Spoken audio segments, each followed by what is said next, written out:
Ceasefire holding, a fragile deal between Iran and Israel, appears intact. What comes next? On the world stage, President Trump lands in the Netherlands for an annual meeting of Western allies at The Hague. And it's Election Day in New York. Voters in the nation's largest city cast their ballots in a larger-than-life Democratic primary for mayor.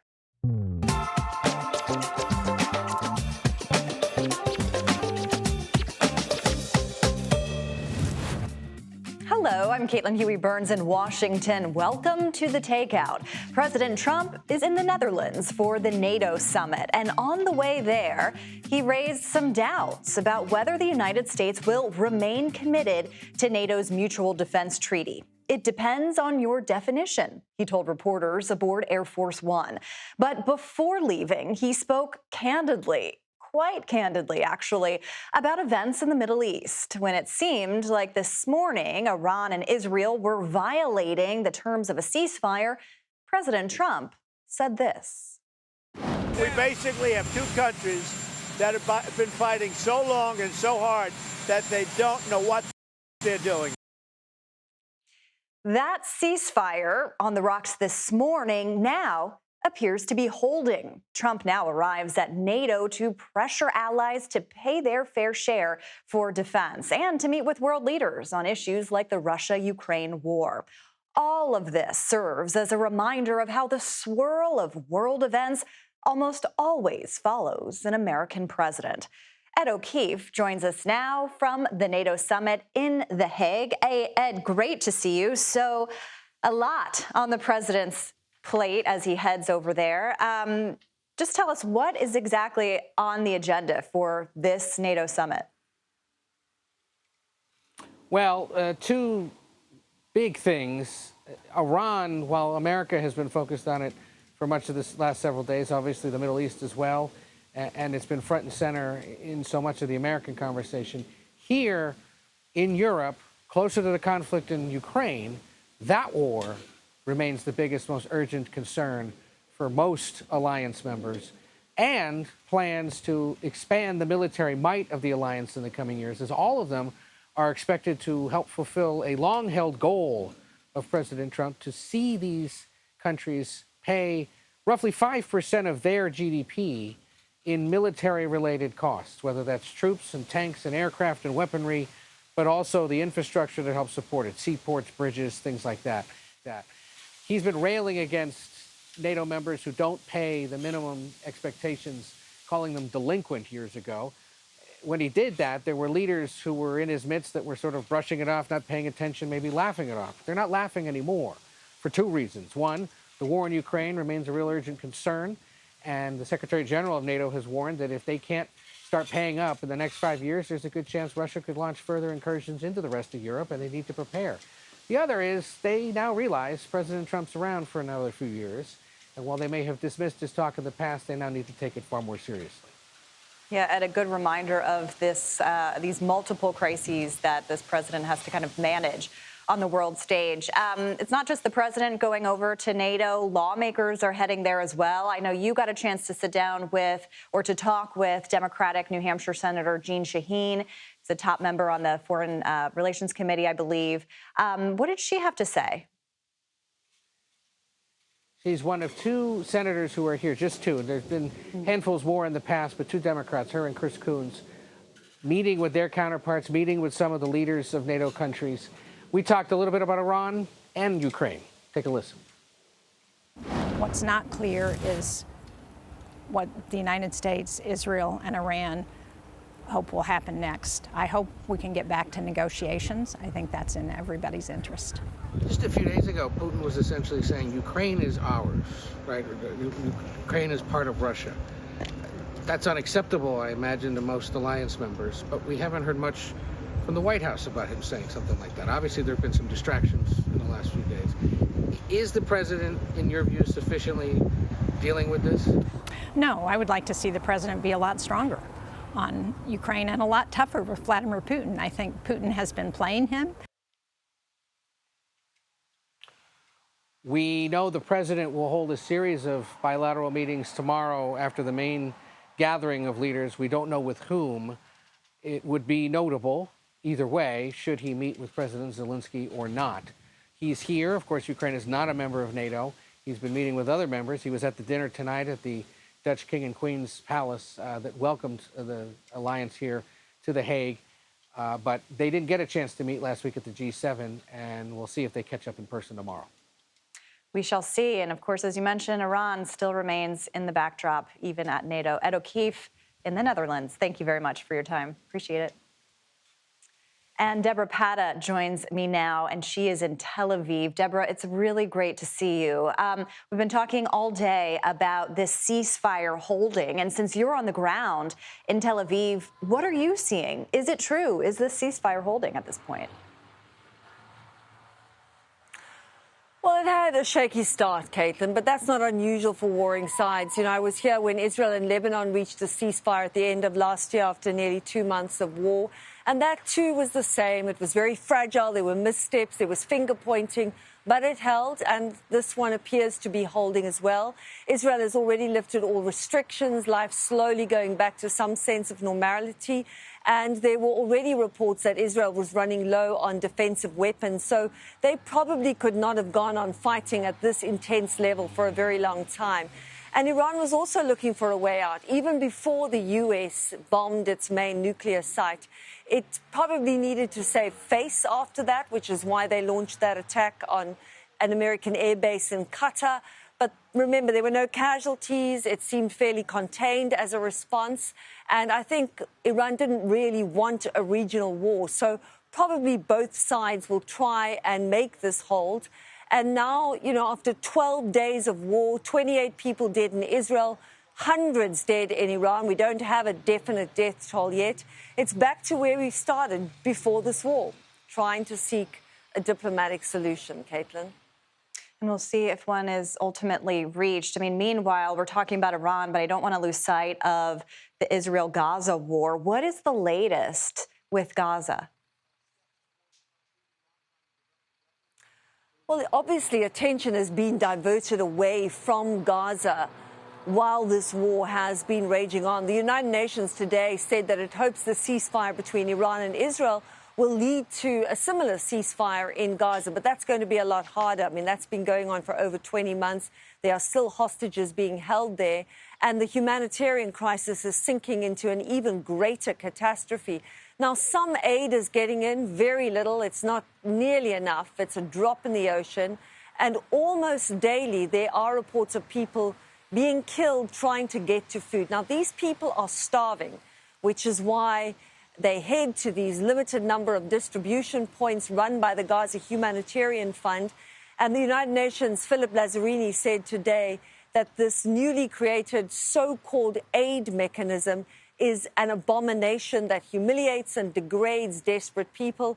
He called it a death trap that's costing more lives than it is saving. And in fact, just today, over 70 people were killed in Gaza, according to its Ministry of Health, and at least 50 of those, Caitlin, were simply trying to get food.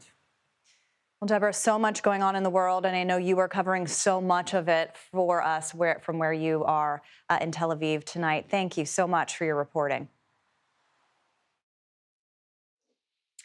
Meanwhile, new CBS News polling reveals how Americans are feeling about the U.S. strikes in Iran. CBS News Executive Director of Elections and Surveys, Anthony Salvanto, joins us now. Anthony, it's great to see you. I think we've all been wondering how Americans are feeling about these strikes. What have you found? How are you, Caitlin? Well, look, on net, you get this 56% disapproval, but within that really stands out is the way Republicans feel about all this. So let me show you the partisan breakdown, because you get this 85% of Republicans who approve of the strikes. That stands apart from the very small percentages of Democrats, relatively small percent of independents. But what's also behind that is that Republicans are even more likely to say that Iran, if they had a nuclear weapon, that would be a threat to U.S. security. In fact, that sentiment was spread across bipartisan lines,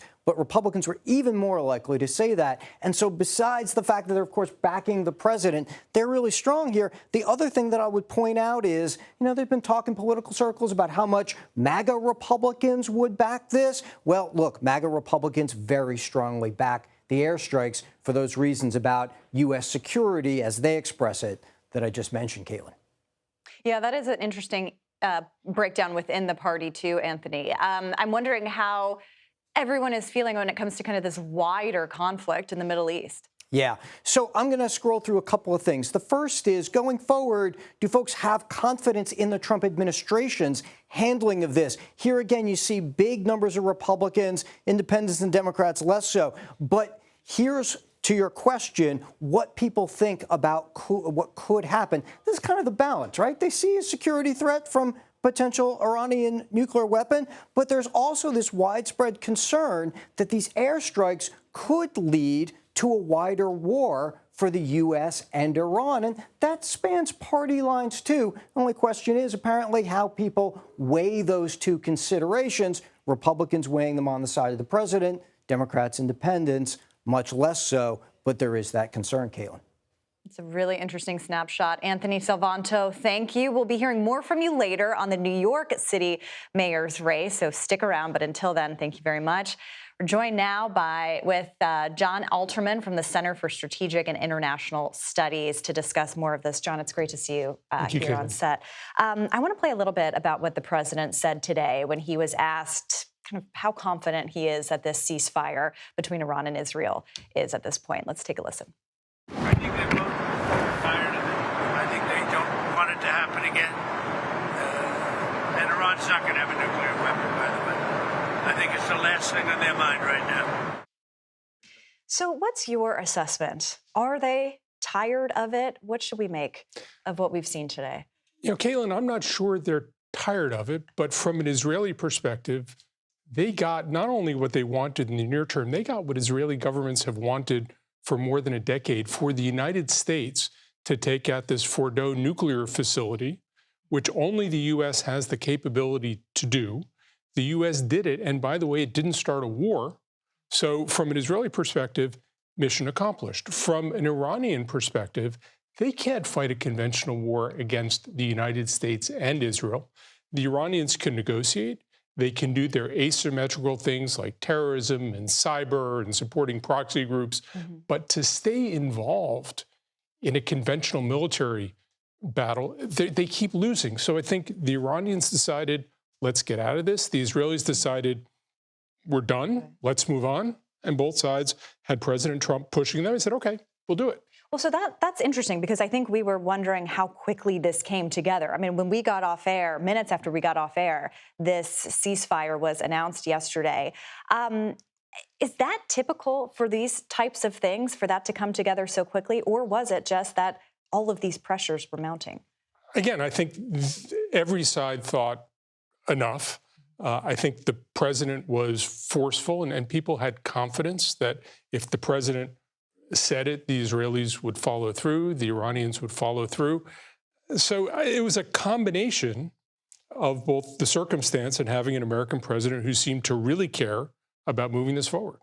What was interesting yesterday was that there was talk of de-escalation after what I think most people would look at and say, wait, that feels like it's escalating with missiles being fired and retaliatory strikes. How is it that we've gotten to this point that it feels like things may be on their way to some kind of de-escalation? Again, I think if you look at everybody's interests are in trying to back down. Where this goes in the longer term, I think is a concern.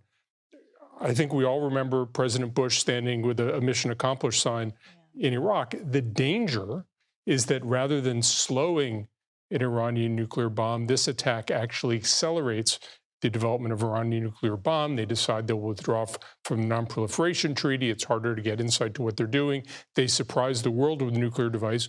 We could be in that world in 2 or 3 years. I think the important thing now is that the military action is followed up with successful diplomatic action to get the Iranians to abandon the nuclear program. They haven't said they will, and I don't see any sign yet that they intend to. But can you use the circumstance we're in now to move them in that direction? That's the diplomatic challenge that the White House faces right now. And just quickly on that point, I mean, it seems from what you're describing that Iran is in such a weakened state that they are essentially being forced into the negotiation table. I mean, what do they have at this point working for them? Well, they have, I mean, what they want is they want relief from sanctions, and they want to stop fighting a war. What they have is they have a nuclear weapons program they can bargain away, and their ability to do all the mischief that they've done in the Middle East and around the world using these asymmetrical tools. Basically, we're trying to get them to stop misbehaving. And I think the question in their mind is, will we get what we want? The real question also is, will they actually give up the nuclear program? How long will they try to drag this out? Whose patience will run out first? And that's something we're going to have to watch in not only the months to come, but in the years to come. Absolutely, something that will hover over this administration, certainly. John, thank you so much for your time. We really appreciate it. Thank you, Caitlin. Still to come tonight, New York City voters head to the polls in a tight Democratic mayoral primary as former New York Governor Andrew Cuomo mounts a comeback. But can a millennial state lawmaker stop him?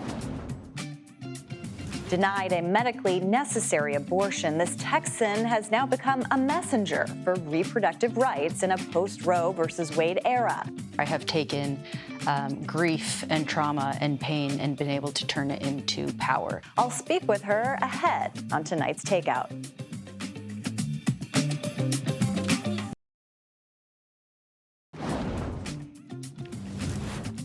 Welcome back to the Takeout. We're getting some news just in. 3 sources familiar with a Defense Department intelligence report says that the report indicates that this weekend's strikes on 3 Iranian nuclear facilities set Iran's program back by months and did not obliterate the facilities as President Trump had claimed. More as we get it. For now, Robert Costa joins us now at the table. Bob, it's great to see you. I know that you spoke with the president last week. There's so much on his plate right now. He's obviously just landed at the Netherlands for NATO. Iran is in the backdrop. The extent to which you can kind of take us inside how he's thinking about all of these world events kind of colliding. I mean, this is the ultimate test for any American president, and it is coming at this point in his first term. It's great to be with you, Caitlin. Second term, I should say. You see in President Trump and his team in the last hour a forceful response to this latest report. There's confidence inside the administration that these attacks were successful in the way they contextualize the attacks. They're not discounting the suggestion or report that there was a defense assessment at some level of the Defense Intelligence Agency that said that these nuclear facilities were not fully destroyed. The nuance here is going to matter a lot. What does the report say? Is the administration able to make another argument based on other intelligence? As we know, one intelligence report that hasn't even been fully seen by most of the American people. Hard to make a conclusion about it. But you do see with this report and in the last hour, the response from the administration, a real tension point about the scope of the attack. And that's something to watch. I mean, it's so interesting because you covered his campaign so closely. I did as well, and we've been covering him for a decade, right? At least on the political stage. And he has consistently talked about not engaging the U.S. in any broader wars, but he's also talked consistently about not allowing Iran to have a nuclear weapon. And so these types of, these two pressures seem to be colliding at a real moment for him.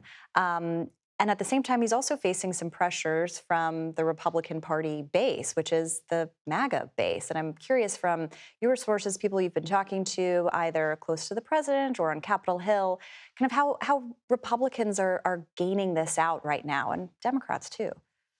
President Trump is not at odds with his base. If you look at his comments, and I spoke to him about this in his first term, he considers himself a peacemaker. He considers himself a non-interventionist, someone who ran for president in 2015 and 2016, running against President George W. Bush-style foreign policy. Yeah. He wants to be a deal maker, a peacemaker. He has talked at length in the last 10 years about how his biggest fear as president is the threat of nuclear war, wherever that might be. All of those factors are on the mind of his core supporters. At the same time, as you mentioned, he does not want to see a nuclear Iran. Trying to be on a political tightrope and diplomatic tightrope has not been easy for President Trump, but he's been trying to walk it. And you see the frustrations are simmering to the surface because Israel is pushing the ceasefire a bit to the brink. So is Iran, based on these reports. And so you see President Trump wanting to contain the situation. But the challenge for any president is that when it comes to foreign policy, you are not in total control. You might be the captain, but you're not in total control. Right, exactly. And that's why I asked, because you could just see that frustration today, understandably so. That will be part of his legacy. What's also part of his legacy, he hopes, is this big, beautiful bill on Capitol Hill. This is essentially his agenda wrapped up into legislative form. He's been pressuring, even today while he's traveling, pressuring lawmakers to get on board with this. What's your read? I mean, it seems like the Senate wants to vote this week.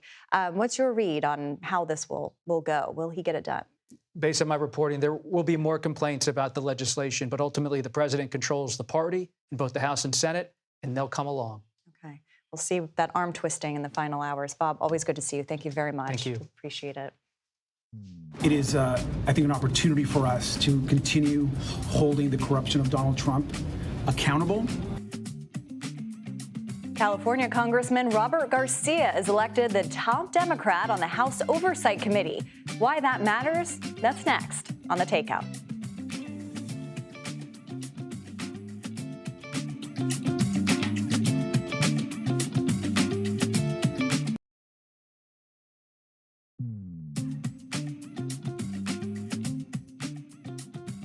And welcome back to The Takeout. Here's a look at what else we're watching this evening. ICE is holding a record 59,000 detainees. In exclusive reporting from our own Camilo Montoya Galvez, nearly half, 47% of those currently detained lack a criminal record, while fewer than 30% have been convicted of crimes.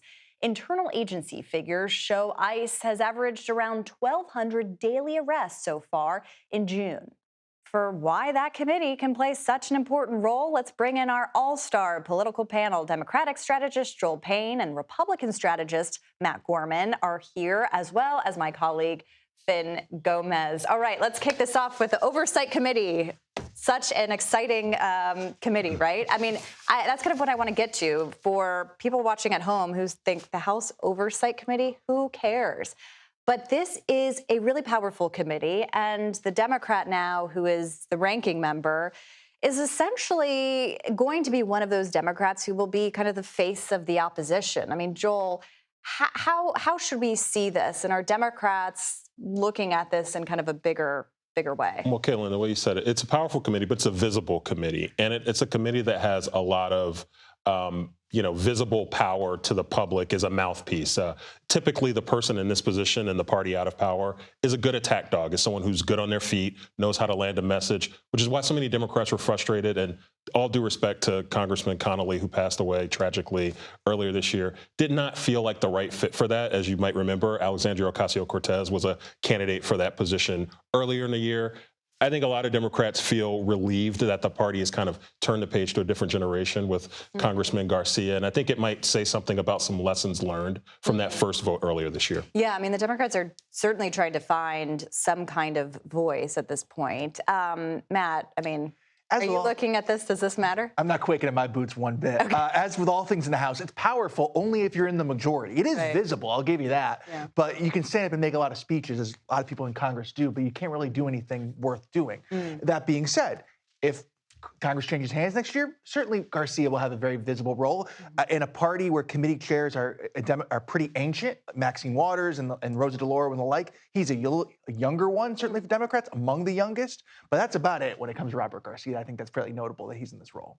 Well, it's interesting. Yeah, Finn, what are you? I would also say, like, I know Congressman Garcia pretty well, and I just do think he is closer to the base the loud part of the base that we've been hearing mostly from the Democratic Party. And I do think that he's also been someone who has proven himself to be a rising star, I think, within the party. And I think now it is a rebuke of the seniority system. And I think that this could really, just like Matt said, if this does change hands, he's going to be in a position that will get a lot of attention. And he told reporters recently that his plan is to hold Donald Trump accountable. I talked to someone close to Garcia just a little while ago who said that that's exactly what his blueprint will be, and to expect that.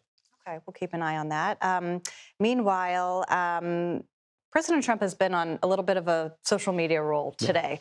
He obviously is dealing with the Middle East. He's dealing with Russia and Ukraine. He's at NATO right now. But that has not stopped him from taking to Truth Social and telling us how he feels about pretty much everything. Today, in one of the posts, he kind of sounded off on the usual Democratic suspects: Chuck Schumer, Jasmine Crockett, Ilhan Omar, AOC, and others. I'm wondering, Matt, I mean, we've seen the president exercise some kind of visible frustrations today. He dropped the F-bomb, which I think, many people would relate to in terms of having to deal with all of these issues. But he, just has so much going on right now and is also trying to get his major legislative agenda through Congress. It's true. Real bombs of the weekend, F-bombs on Tuesday. There we go. So all of it coming to, ahead. That should have been our headline. We'll get the Chiron going. But no, I think certainly he has a lot on his plate right now. Going to NATO, where there's been some more receptivity, I think, especially this past week, as he has been the last couple of months, to get NATO defense spending among European allies up to where it really needs to be, closer to 5% than what it is in a lot of parts of Europe. And certainly the big, beautiful bill coming on July 4th, I think that is in the background here with Thune and Johnson, this standoff between the House and the Senate. He's keeping an eye on that. What I'm watching for is when he comes back after his trip to Europe, does he then start calling people to the White House and really getting involved in negotiations? What has been consistent on tough votes, speakers, budget, et cetera, is he has to get involved and really tell people what he wants and what he doesn't want for it to pass. Yeah, he's essentially like the Republican whip at this point. I mean, really twisting arms at the end. Joel, there was also an interesting dynamic today with Fed Chair Jerome Powell. As we know, Trump does not spare many words for him, but he said today in a post, he called him, quote, very dumb, hard-headed person, and he hopes that Congress will, quote, really works him over. I want to play a little bit about how Powell responded to this because he was testifying on Capitol Hill today. I know that some people worry that the president's bullying will impact your decision-making. Anything you want to add and give you a chance to reiterate your independence to the American people? Yeah, I would just say we're focused on one thing, and that is we want to deliver a good economy for the benefit of the American people. That's it. And anything else is kind of a distraction. So that is exactly how I would expect Jerome Powell to respond, and he's been kind of in this rodeo before. But this does speak to the way in which perhaps the economy may not be improving as fast as the president had wanted. But I'm curious what you make of that exchange. Well, it's not improving as fast as he wanted because he's made some serious missteps related to the economy. He's thrust us into this tariff war that doesn't have an exit ramp. He does not seem to care about the knock-on effects of what maybe elevating tensions in the Middle East might be for people's pocketbooks at home. So he's really got no one to blame but himself. I'm sure Jay Powell has spent his entire career hoping that the President of the United States insults him on his, social media platform. I'm sure that's what Jay Powell has done. And one thing that Donald Trump forgot to say is that he also nominated that guy who he thinks is a numbskull as well. Yeah, that's an important point, and we've seen that pattern before. And I think Republicans might argue that passing this big, beautiful bill might help some of these economic woes. We'll see. Stay tuned. Thank you both for joining me. Finn, stick around because you're coming up to talk about New York politics later. And coming up, her medical nightmare thrust her into the spotlight. Now this Texas woman is taking her reproductive rights message to Capitol Hill. We'll speak with her next, marking 3 years since the Supreme Court overturned Roe v. Wade.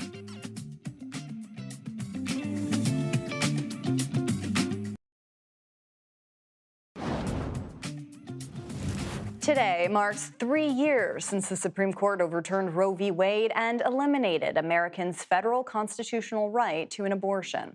One of the women directly impacted by this ruling is Amanda Zeroski. She is suing the state of Texas after being denied an abortion and suffering life-threatening pregnancy complications as a result. I spoke to her yesterday. In the past 3 years, what has this meant for your life? What does this date mean to you? Well, it's a double-edged sword, right? Because we're commemorating something terrible and something heartbreaking.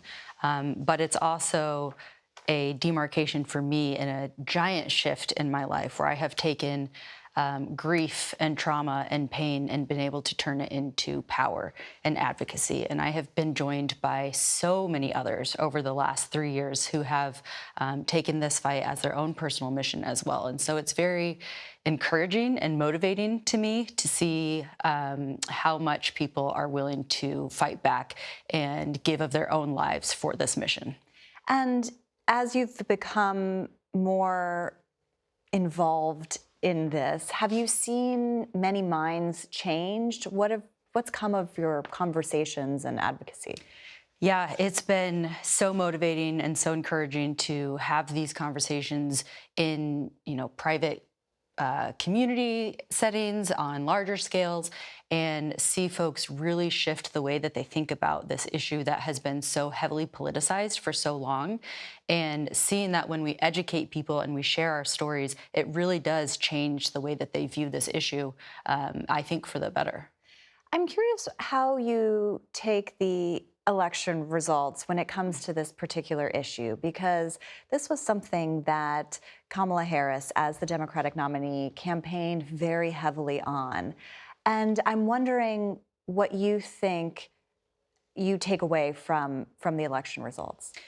Well, it's complicated, right? Although we did not elect the most pro-choice candidate that we could have, we did see wins across the board on the issue of reproductive freedom. In 7 out of 10 states where abortion access was on the ballot, we won in those ballot measures. Also in Florida, we won with the majority. We just didn't reach this arbitrary threshold that we had to. So time and time again, we see that when reproductive access is on the ballot, it wins. And I think we'll continue seeing that in the future. And I'm curious how you would assess how the Trump administration is or isn't handling this issue as well. Because during the campaign, obviously there were a lot of projections about what he might do. What have you seen this administration act upon or not act upon? Well, so far, we have not seen any sort of federal ban on abortion, right? And I think that's something that we're all still tracking very closely. It's something that we're all still very concerned about. But what he has done is leave it up to states like Texas to enact even more and more cruel bans and even more restrictions as local governments are allowed to implement some of these policies as a result of the Trump administration and their policies. And as you are lobbying on Capitol Hill, as you're talking to lawmakers, talking to stakeholders in this, what is your message right now? Yeah, so we'll be on the Hill tomorrow with Free and Just. There are 100 storytellers from 39 states that are going to meet with our lawmakers and share our stories and explain what's happening across the country and in states like Texas where these horrible bans exist, and ask them to do something, ask them to help us fix the problem. We've seen people in my home state of Texas, people are dying, and we need to communicate what the reality is for real people in this country, and we're asking our lawmakers to help us. Do you think that there has been a spotlight kind of taken off of this issue? As it turned out, it wasn't as potent on the federal level in this election as many people thought it might be. I think there's been a lot of distraction with the Trump administration. I think there is a constant stream of chaos coming at us from all angles, and I think that is intentional. I think it's designed to confuse, intimidate, silence, and as you can see from myself and my fellow storytellers who are here in D.C. advocating, we will not be silenced. There was a really interesting piece in the Wall Street Journal where they interviewed Kat Cammack. She is a Florida congresswoman. She is pregnant with her first child, but she also said that she had an ectopic pregnancy and couldn't immediately get the treatment that she needed and really had to persuade her doctors to give it to her. Now, she's in Florida. She's a Republican. But as she recounts her experience with this, she blames those on the other side of the aisle for fear-mongering around this issue and creating uncertainty that doctors feel like they can't provide the treatment that they're legally allowed to provide because they're worried about the consequences. She argued that that's coming from fear-mongering around this. And I'm wondering what your response to that is. First of all, my heart goes out to the Congresswoman and for what she went through. With that said, I think it's ridiculous to say that our messaging is fear-mongering. My story and what happened to me is not fear-mongering. It's my medical record. She's a U.S. Congresswoman who had to pull up the law on her cell phone to show her physicians. She had to call her governor to finally get care. And someone with resources and power of that nature, if that's what they have to resort to and they still have trouble getting care, what does that mean for the rest of us? All right. Well, Amanda, thank you so much for being here. We really appreciate your time, and we're wishing you the best of luck. Thank you. Thanks for having me. Thank you. And that's it for us today at The Takeout. Tune in tomorrow for my conversation with Democratic Congressman Mike Levin. And stick around, because the Daily Report is coming up next on CBS News 24/7.